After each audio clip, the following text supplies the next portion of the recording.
Welcome to rock star Valli kitchen நேயர்களுக்கு வணக்கம். இன்றைக்கி மீன் வறுவல் எப்படி செய்யுதுன்னு வாங்க வீடியோக்குள்ளே போய் பார்க்கலாம். மீன் வறுவலுக்கு ஒரு 10 பல் பூண்டு, ஒரு 10 பல் சின்ன வெங்காயம், குழம்பு மிளகாத்தூள் வந்து ஒரு 2 ஸ்பூன் போட்டுக்கலாம்.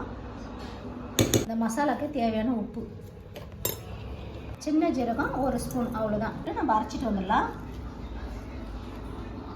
இங்கே பாருங்கள், ஆல்ரெடி மீன் வந்து நான் கழுவி லெமனு, மஞ்சத்தூள், கொஞ்சமாக கார மிளகாத்தூள் போட்டு ஊற வச்சுருக்கேன் நான். இப்போ வந்து இந்த மசாலா வரைச்சி இதன் கூடயே போட்டு நம்ம ஊற வச்சிடலாம். நல்லா ஃபைன் பேஸ்ட்டாக அரைச்சிட்டு வந்தாச்சு இந்த மசாலாவை. இப்போ ஆல்ரெடி நம்ம வந்து மசாலா போட்டு வச்சுருக்கோம், அதன் கூடயே வந்து இந்த மசாலாவையும் நம்ம நல்லா மிக்ஸ் பண்ணிக்கலாம்.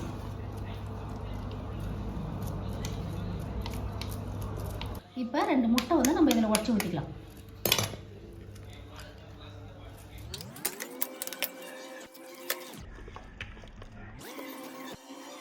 ஒரு அரை மணி நேரம் நல்லா ஊறட்டுங்க.